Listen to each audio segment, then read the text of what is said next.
Having all these followers and views has killed my true authentic self and the teenager that's in me. This is something that all of us as creators are going to have to be very, very careful of, because no matter what age group that you put yourself in this creator world that we're in, it's very easy to lose your authentic self and why you started this in the first place. This is why, especially for myself and other entrepreneurs that I know, is we build a business and then we end up burning the whole thing down because we realized that we weren't doing it because of what we wanted and what our main goals in our life were. We were doing it because it was what was working, what was making money, what was getting the views. And then you have to go back and say, what is the thing that's actually making me happy as a person? The second thing is, thank you so much for mentioning this and bringing this to everybody's attention. And he's tagged below here, so go ahead and go listen to the whole video. But it's the idea of you have to have the strategy and be authentic.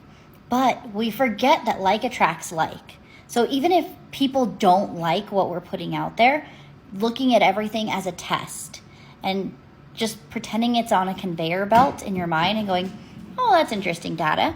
Oh, that's interesting data.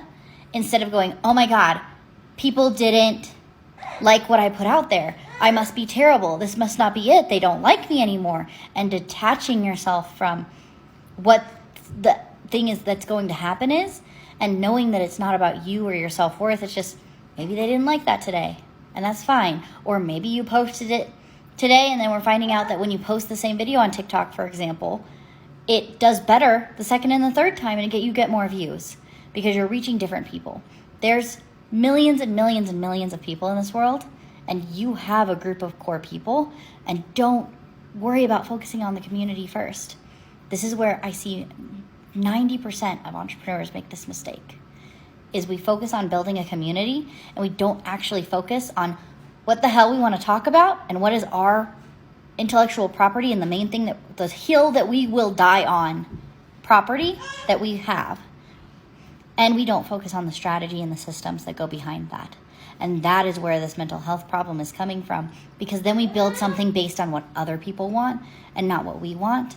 And we break every boundary that we started a business for in the first place.